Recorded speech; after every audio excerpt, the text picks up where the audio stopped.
Well, hi, this is Bryan Crawford with New Mexico Dream House. I am excited to be here at the Chile Pod today with the owner, Monica. This is undoubtedly one of my favorite restaurants in town. It's a great dining experience, fantastic food. So I'm excited to be here. So Monica, when did you start the Chile Pod? Well, I mean, it started in 2016. I was kind of looking for another avenue for employment, and this building came up for lease. So I just kind of jumped on it, came and checked it out, and in 24 hours I had signed the lease and called my mom up and was like, can you come help me? And she quit her job and she came up here, and we opened 30 days from the day I signed the lease. Holy moly. So that's really quick.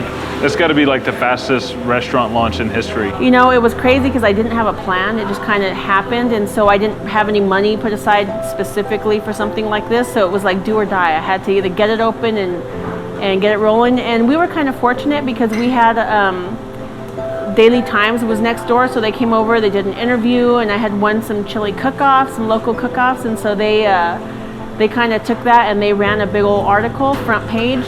Yeah. And so from day one, we were instantly busy, and it was crazy. We've been just trying to keep up ever since. Yeah. Now, you know, from a promotional standpoint, obviously getting an article on the front page of the newspaper is a big deal, but also you have to keep people coming back. Like, how do you get people to keep coming back to your restaurant? I think what makes it work is that this is a family-owned business, and I work here with my mom and my daughter and my sister, and we care about the product we're giving. So we're constantly tasting, we're always improving. If we have any type of issue, we're just always working on everything. We want to offer the best product we can, and it's, home-cooked food. Yeah. And what is your favorite thing on the menu? I'll tell you mine in a minute, but what's your favorite thing? I eat really, really simple. I eat like a side of beans, a side of chicharrones, and some green chili. Really? Yeah, that's what I eat often. So it's funny, my favorite thing on the menu was always smothered chicken strips with red chili on the top. Now, it's not the healthiest thing on the menu, so you do have some healthy options, like your fajita salad is fantastic, Yeah. Absolutely love it. But I was really surprised because you walk around and you'll see the awards on the wall for best red chili, mac and cheese festival, like numerous times, right? 3 times. 3 times now? First place 3 times for red chili mac and cheese, jalapeno popper mac and cheese, and now for green chili. Oh wow. Yeah. I didn't realize that it was 3 different types. So, but you can come in here and order mac and cheese off the menu anytime, right? Yes. So it's obviously one of the best things on the menu. But for a long time I only ordered red chili in the restaurant, and finally one day I was talking to somebody, it may have even been you, and I said, hey, is the green chili as good as the red chili? And they said, oh yeah, it definitely is as good. And so I started ordering everything Christmas, and it's like spectacular. I never had tried Christmas before. I was either green or red, but I also tried it recently, and it's phenomenal the way the flavors work together. Yeah. So it's really good.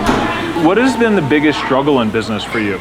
Probably surviving COVID. Yeah. COVID was an extreme hurdle for us, but I feel like what we did is we kind of, like a tree that bends in the wind, we really just overcame everything. We were constructing tents, whatever it required from us, we did. I had a store in here at one point where we were selling vegetables and tortillas and different products. We reconstructed, the format of the restaurant several different times. We ended up bringing in a lot of technology. We do a lot of carry out now with a lot of different apps. Yeah. So whatever it needed from us, we did. Oh wow, what is this? Classic margarita. This is a classic margarita? Yes, sir. Coconut margarita. And oh wow, that looks amazing. So My favorite. This is a new iteration of your business. Mm-hmm. So we recently, just this week, picked up our Restaurant B license, which is new to New Mexico. It's only a year, I think, since inception, and so we are now serving tequila, vodka in our drinks, which is, we think it's pretty cool because we've had a lot of people who have come in here and left because they could not get a margarita. So we're really happy to be able to offer that service now to our customers. Yeah. Now, for people who don't know, like, I would love to come down to, I love coming here and just eating the food, but I think adding a margarita to a good fajita dish or something like that is just like top notch. So I'm really excited about this iteration. We're excited too. This is the first time I've tried the margarita, but like you've only been doing this for like 2 days now. Yeah, I've only had it about 3 days, and the first, we're still kind of getting comfortable with it. It's a whole new setup. Yeah. We're excited. I'm gonna have to try that next time I'm in here. This is fantastic though. Thank you. So COVID, we saw a couple different reactions. We saw some people who were just like, I'm gonna be a victim of this thing. I'm gonna close down entirely. I'm not gonna fight for it. And then you saw people who got really inventive and started doing new things. I was in here, I think, every week of the pandemic, like getting takeout food for our office and that sort of thing. But my favorite thing that you started doing, and we still do this regularly, are your family dinners. Can you talk to us a little bit about that? So I think for here in this area, I was the first person that implemented that, and I was just trying to think of avenues. How can I continue to serve people if they're not coming out to eat? So we came up with a family dinner, and we have about 4 options. And what we do is we serve you enough food for 4 to 6 people, and it comes with everything you need. So you can get enchiladas or tacos or burritos, even a chicken dinner. And it comes with rice, beans, sopapillas, and chips and salsa, and it's all perfect and ready for your family. You can just, serve it. It is also very reasonable. I mean, your price points are fantastic on that. If you haven't done the family dinners for Chile Pod yet, this became like a normal for us for about really a year and a half through the pandemic. Our family got together and we're like, how are we going to support some of these small businesses while our business got shut down for a few weeks as well. So how are we going to do that? And so one of the things that we did in our family is that we do a family dinner every week, my grandparents, my parents, and then us. And what we would do is we just come down and get a family dinner, and each week somebody different would buy, and that's 8 adults. And I have 4 kids.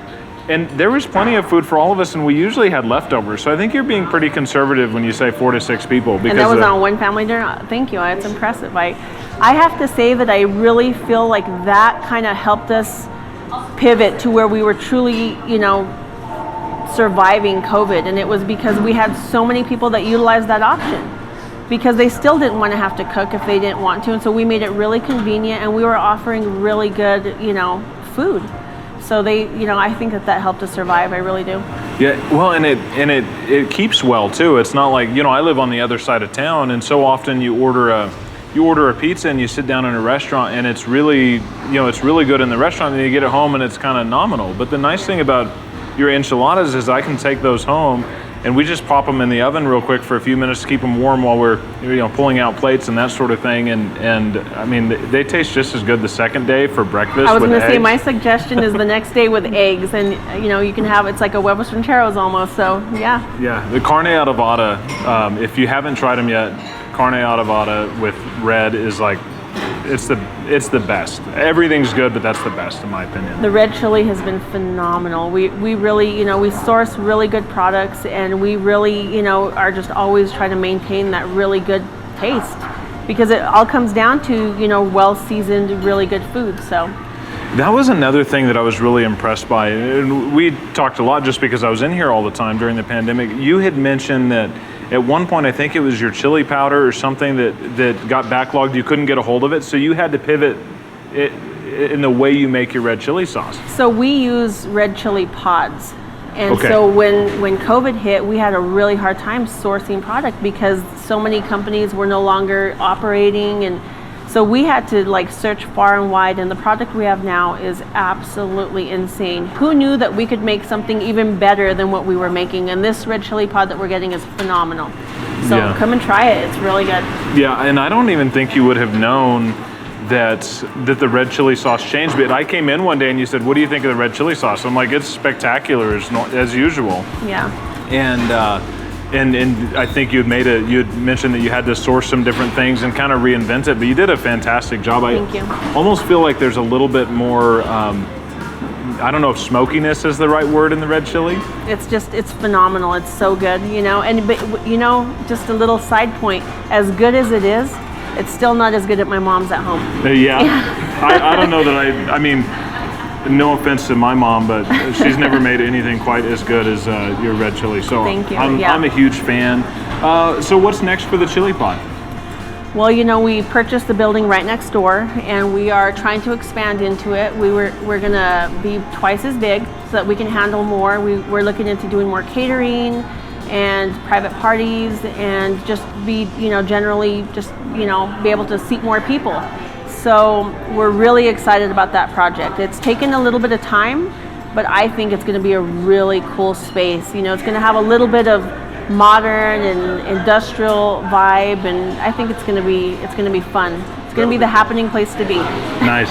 I'm excited because, so often, and this is a good problem for you, is that you do have to wait a few minutes to get in because people love your food. Yeah. So as far as places to eat in Farmington, I wanted to do this quick series. If you haven't been to the Chile Pod, come down here, order their smothered chicken strips with Christmas on top, and you're not going to be disappointed. I mean, I've tried everything on the menu at this point. I can assure you that if you took your fish tacos and went to the Baja Peninsula, they would be the best fish tacos down there. And you're talking about, their fish comes out of the ocean that day. So everything here is just spectacular. Thanks for watching, guys. Thank you, Monica, for inviting us in. And thanks for the drinks, the chips and salsa. I'm excited for you. Thank you so much. We're excited too, and I appreciate your time. Thank you. Yeah, you got it. Come and get your crave on at the Chile Pod. We're more than happy to serve you. We want to offer you great service and really good food. We love tempting your taste buds. Come and try us out.